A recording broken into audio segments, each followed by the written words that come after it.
Hello दोस्तों, welcome back to my channel knowledgeable brain. और आज हम इस वीडियो में समझने वाले हैं आर के नारायण की short story a horse and to goats के बारे में। तो चलिए बिना टाइम वेस्ट करे वीडियो की शुरुआत करते हैं।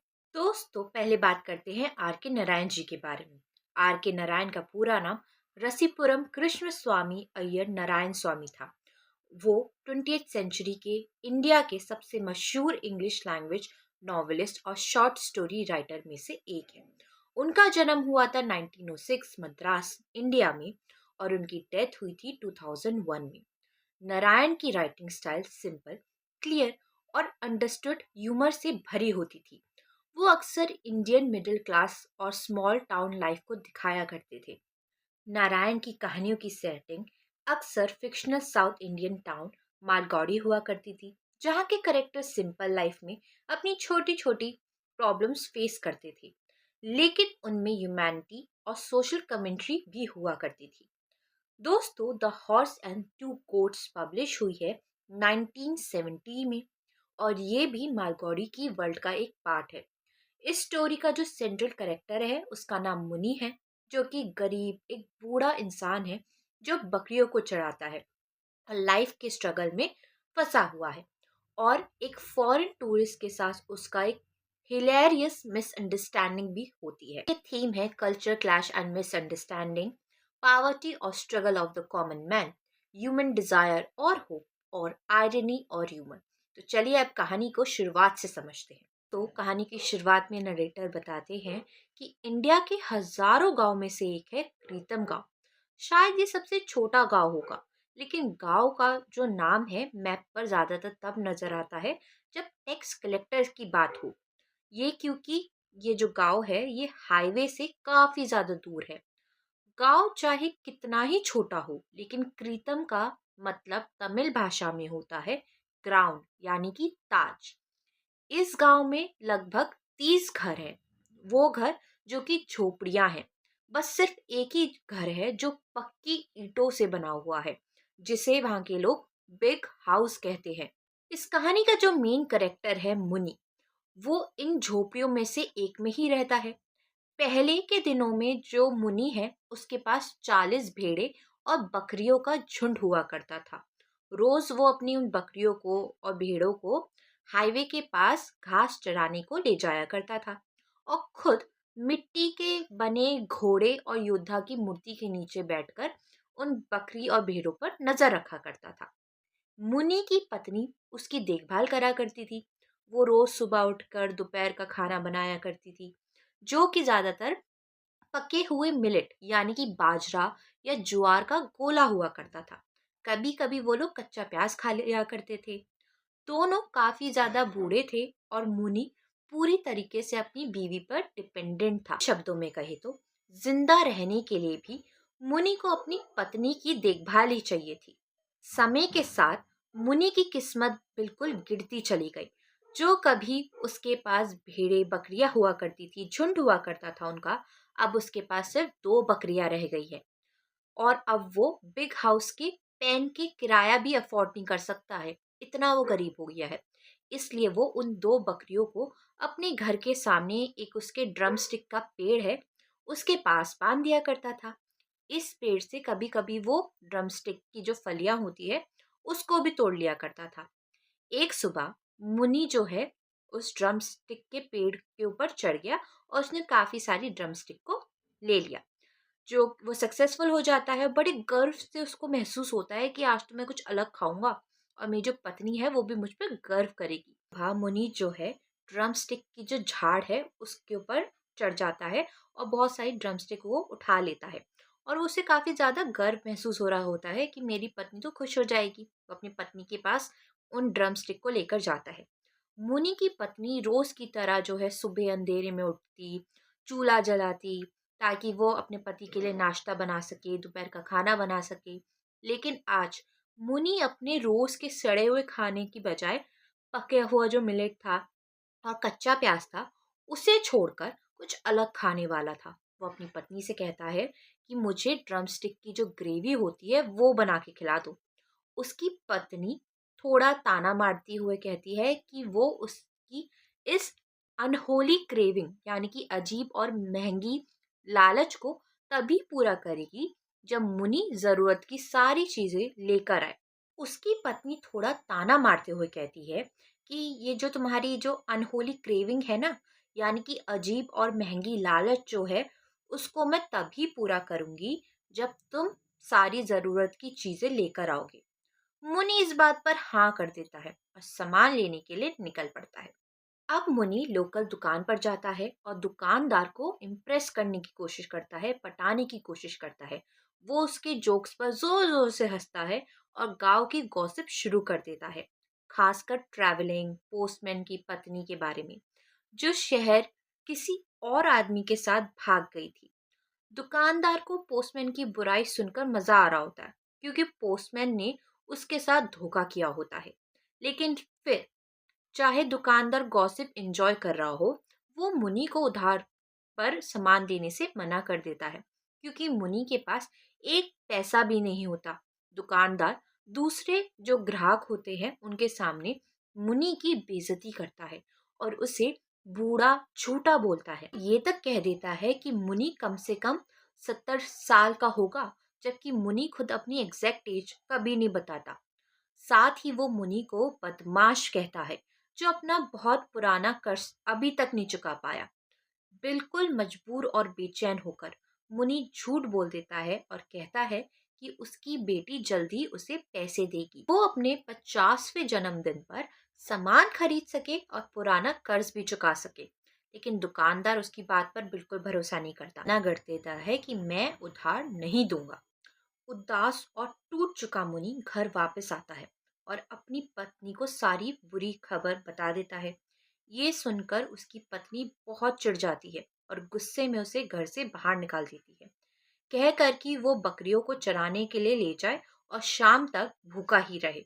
मुनि की पत्नी को समझ आ जाता है कि अब उसे खुद ही गांव में छोटे मोटे काम करने पड़ेंगे और वो उसको ड्रमस्टिक भी बेचनी पड़ेगी, जैसे मुनि ने कहा था, ताकि शाम के खाने का कुछ जुगाड़ हो सके। जब मुनि अपनी दो कमजोर सी बकरियों को हाईवे के पास चराने के लिए ले जाता है, तो सर झुकाया हुआ होता है उसका। उसके दिमाग में यही चल रहा होता है कि गांव भर में लोग उसके बारे में क्या क्या बुरा कह रहे होंगे। हाईवे तक पहुंचते पहुंचते मुनि अपनी पुराने सुनहरे दिन को याद करता है, जब दूर के शहर से एक मशहूर जो बुचर होता है, कसाई होता है, आकर उसकी भेड़ खरीदा करता था। मुनि अपने पुराने दिन को याद करता है कि कैसे जब मशहूर गांव से एक कसाई आया करता था और उसकी सारी भेड़ों को खरीद लिया करता था।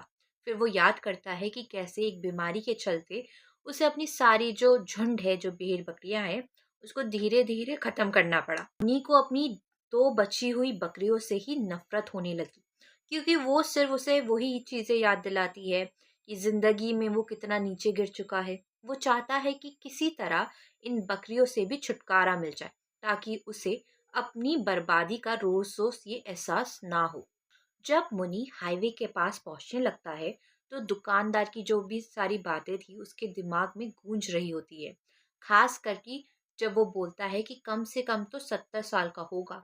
इस बात से मुनि को लगने लगता है कि अब मौत जो है वो ज्यादा दूर नहीं।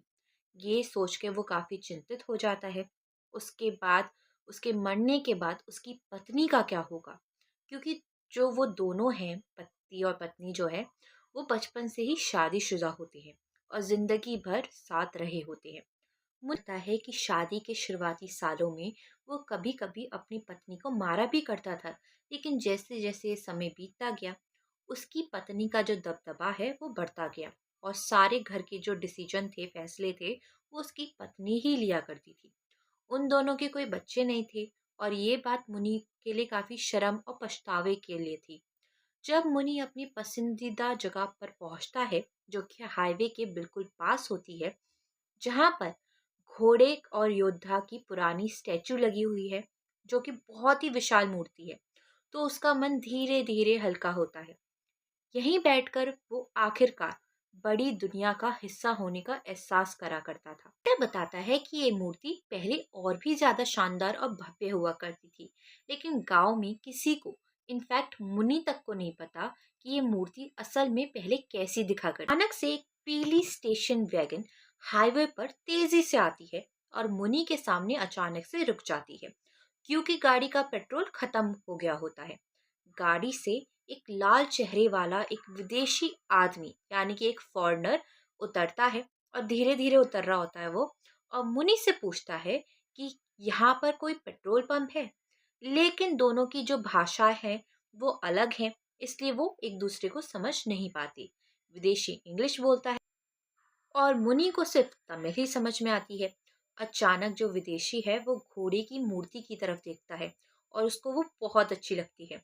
वो बार बार बोलता है मार्वेलस मार्वेलस। मुनि को विदेशी से डर लग रहा होता है क्योंकि वो खाकी में है, जैसे पुराने के कॉलोनियल पुलिस और सोल्जर्स पहना करते थे। मुनि सोचता है कि ये शायद थोड़ा पीछे हट जाए, लेकिन फिर समझ जाता है कि अपनी जो बुजुर्ग उम्र के कारण वो भाग तो पाएगा नहीं। थोड़ी देर बाद मूर्ति को देखने के बाद जो विदेशी है अचानक सीधा मुनि को ग्रीट करता है। उसकी जो लिमिटेड इंग्लिश है उसमें वो जवाब देता है जो कि होती है यस और नो। अब जो मुनि है उसको तो लग रहा है कि वो जो फॉरनर है वो कोई ऑफिसर है, तो वो अपने डिफेंड में बोलता है कि ये दोनों की दोनों बकरियां मेरी ही है, लेकिन कुछ गांव के बदमाश है जो इस बात से इनकार कर सकते हैं। विदेशी मुनि की तमस समझ तो पाता नहीं है और वो आराम से उसे सिगरेट ऑफर करता है, और इस फ्रेंडली जो गेस्चर है उसको देख के मुनि थोड़ा रिलैक्स फील करता है। अब विदेशी बताता है कि वो न्यूयॉर्क से आया है और अपना बिजनेस कार्ड दे देता है, लेकिन मुनि गलत समझ बैठता है। डर के मारे मुनि कहता है कि जो क्रीतम और उसका जो पड़ोसी गांव है कूपम, उसके बॉर्डर पर एक जो मर्डर हुआ था उसके बारे में उसको तो कुछ नहीं पता। विदेशी अपनी बात अलग ही तरीके से कंटिन्यू करता है और मुनि से उस घोड़े की जो मूर्ति है उसके बारे में पूछता है कि ये कब बनी थी, कैसी है। साथ ही वो काफी हैरान होके इंग्लिश में जो है पूछता है। मुनि इंग्लिश बोलता नहीं है, जबकि उसने इंडिया की यात्रा के दौरान हमेशा इंग्लिश पर ही रिलाई किया है। अब विदेशी मुनि से बात कर रहा होता है, लेकिन मुनि को तो कुछ भी समझ नहीं आ रहा होता। विदेशी बताता है कि एक दिन कैसे उसने और उसकी पत्नी रूथ ने एकदम से फैसला किया कि इंडिया का सफर करना चाहिए, क्योंकि न्यूयॉर्क में उसने एक लाइफ चेंजिंग और जबरदस्त दर्दनाक एक एक्सपीरियंस हुआ उसके साथ। आता है कि उसका काम एम्पायर स्टेट बिल्डिंग में कॉफी ट्रेडर का है, और एक गर्मी भरे दिन में जब बिजली चली गई थी उससे एसी नहीं मिल रहा था। ये एक्सपीरियंस उसके लिए इतना तकलीफदायक था और मॉन्यूमेंटल था कि उसकी जिंदगी को ही उसने बदल दिया। ये जो अचानक उसको समझ में आता है, रियलाइज होता है कि उसे दूसरे सिविलाइजेशन के बारे में भी देखना चाहिए। मुनि को तो कुछ भी समझ में नहीं आ रहा कि वो क्या बोल रहा है, वो बस सिर हिलाता रहता है। हाँ। जो मुनि है वो तो बहुत ज्यादा कंफ्यूज्ड और हैरान हो चुका है विदेशी की बातों को सुनकर।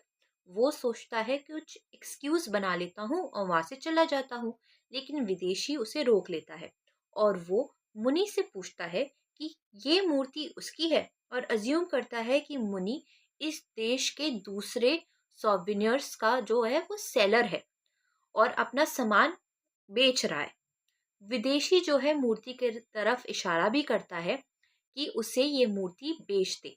मुनि को आखिरकार समझ आता है कि ये विदेशी मूर्ति में इंटरेस्टेड है और वो शुरू करता है कि मूर्ति के पुराने किस्से और जो लेजेंड्स थे उनको सुनाने लगता है, जो उसके परिवार में पीढ़ियों से चली आ रही थी बातें, वो सब वो उस विदेशी को बताता है। किस्से सुनाते सुनाते विदेशी बेचैन और इम्पेशेंट होने लगता है। वो और ज्यादा जोर से कहता है कि वो मूर्ति जल्दी खरीदना चाहता है और शब्द में कहता है I don't want to seem to have stopped here for nothing. विदेशी मुनि की तमिल सुनकर काफी हैरान भी हो जाता है और उससे इम्प्रेस भी हो जाता है। उसको लगता है ये कोई साइड शो की तरह है। फिर भी विदेशी सोचता है कि मुनि की बातें सिर्फ सेल स्टॉक है, यानी कि वो सिर्फ सामान बेचने के लिए ये सारी बातें बोल रहा है जो मूर्ति बेचने के लिए बोली जा रही है। और वो मुनि को आश्वासन देता है कि ऐसा करना जरूरी नहीं है, तुम्हें इतनी सारी बातें बताने की जरूरी नहीं है, मैं तो इसको वैसे भी खरीदने वाला हूँ। मुनि माफी मांगते हुए विदेशी को समझाता है कि उसके बचपन में उसे स्कूल जाने की जो परमिशन नहीं थी, क्योंकि उस वक्त पे सिर्फ ब्राह्मण को ही एजुकेशन मिला करती थी। बजाय मुनि को बचपन से ही सुबह से शाम तक खेतों में काम करना पड़ता था, इसलिए उसे विदेशी की भाषा इंग्लिश समझ में नहीं आती। और वो कहता है कि इंडिया में सिर्फ पढ़ लिख के आदमी और ऑफिसर्स ही इंग्लिश जान पाते हैं। लेकिन विदेशी अलग ही मोनोलॉग शुरू कर देता है और बिना मुनि की बात सुने कहता है कि वो खुद ही मूर्ति बेचने का काम सबसे बेहतर तरीके से कर सकता है। फिर से मुनि विदेशी की मूर्ति के रेफरेंस को गलत समझ लेता है, जो हाईवे के पास खड़ी है, और शुरू कर देता है उसकी धार्मिक बातें। वो विदेशी को बताता है कि ये मूर्ति कल्कि को दर्शाती है, जो हिंदू भगवान विष्णु का आखिरी अवतार होगा। मुनि कहता है कि कल्कि का सबसे बड़ा अंधेरे से भरा हुआ युग होगा और तब वापस आएगा एक मसीहा। उसका काम होगा एक पूरी तरह से अंधकार को मिटा देना और समय के चक्कर को फिर से सतयुग पर रीसेट करना। जो मुनि है वो काफी ज्यादा सीरियस हो चुका है और जो विदेशी है वो ये सारी बातें समझ तो नहीं पा रहा, लेकिन वो काफी ज्यादा हैरान हो चुका है ये सब कुछ सुनकर। अब मुनि की बातों का जो मीनिंग है और मूर्ति की धार्मिक और सांस्कृतिक जो महत्व है, उसे बिना समझे ही विदेशी अपने दिमाग में एक प्लान बना लेता है। वो सोचता है कि कैसे अपनी दूसरी चीजें जैसे बुक्स के आधार और टीवी को अरेंज करे और मूर्ति को अपने लिविंग रूम के बीच में रख दे, ताकि वो कॉकटेल पार्टीज में कन्वर्सेशन का पीस बन जाए। मुनि अपने धार्मिक और सांस्कृतिक जज्बे में पूरी तरह डूब चुका है। बिना विदेशी के इरादे को समझे वो शुरू कर देता है कि विष्णु के दूसरे अवतार के किस्से और बताने लगता है, और साथ ही अपने बचपन के स्टेज एक्टर के दिन भी याद कर लेता है, जब वो पुराने कहानियों पर बेस्ड नाटक को परफॉर्म किया करता था। यहाँ मुनि अपनी पूरी दुनिया और विदेशी की मटेरियलिस्टिक सोच के बीच एक अनोखा कॉन्ट्रास्ट दिखाता है। एक तरफ जो मुनि है वो सेक्रेट और लेगेसी के बारे में बात कर रहा है, वहीं पे दूसरी तरफ जो विदेशी है वो मॉडर्न और सुपरफिशियल इंटरेस्ट के बारे में सोच रहा है। अब जो विदेशी है और ज्यादा इम्पेशेंट हो जाता है। अब उसको समझ में आ रहा होता है कि ये शायद बिजनेस की ही बातें कर रहा है, और वो मूर्ति के लिए मुनि के सामने 100 रुपए का नोट दिखाता है। मुनि ने अपनी जिंदगी में इतनी बड़ी रकम कभी नहीं देखी होती और वो समझता है कि शायद विदेशी को चेंज चाहिए, छुट्टे चाहिए। मुनि जो है उसे गांव के मनी लेंडर के पास जाने को कहता है। जब मुनि मनी लेंडर की नफरत और अपनी बकरियों के ऊपर उसका जो पुराना इल्जाम था उसको भी याद करता है। मनी लेंडर ने एक बार बकरियों पर इल्जाम लगाया था कि ये तो गंदगी मचाती है। तब विदेशी जो है बकरियों को सहलाने लग गया, ताकि ये जो ट्रांजैक्शन है जल्दी से हो सके, उसको मूर्ति मिल जाए और वो वहां से जा सके। ये देख के मुनि को समझ में आ जाता है कि विदेशी एक्चुअल में उसकी बकरियां खरीदना चाहता है, इसलिए वो 100 का नोट दिखा रहा है। और मुनि सोचने लगता है, यार इतने पैसों में तो मैं हाईवे के पास एक छोटी सी दुकान भी खोल लूंगा। दोस्तों एक बार याद रखिएगा, ये जो 100 रुपये उसको बड़ी रकम लग रही है आपके हिसाब से, वो इसलिए क्योंकि पहले के जमाने में काफी साल पहले तक 100 रुपये बहुत होते थे। अब 100 रुपये लेकर जो मुनि है वो अपनी बकरियों को विदेशी के पास छोड़कर चला जाता है। मुनि अपने घर पर वापस आता है खुशी से झूमते हुए और अपनी पत्नी को बताता है कि उसने अपनी बकरियों को बेच दिया। लेकिन हाईवे पर विदेशी थोड़ा कंफ्यूज होता है। वो वेट कर रहा होता है कि शायद जो मुनि है वो कुछ मदद लेने के लिए गया है, ताकि जो मूर्ति है उसको वो विदेशी को सौंप सके। कुछ देर बाद विदेशी एक गुजरती ट्रक को रोक लेता है और मजदूरों को पैसे देता है, ताकि वो मूर्ति को पेडिस्टल से निकालने में और अपनी विदेशी की कार में रखने में मदद करे। साथ ही उन्हें कुछ और पैसे भी देता है, ताकि वो पेट्रोल को थोड़ा बढ़वा सके, ताकि वो अपनी गाड़ी को स्टार्ट कर ले।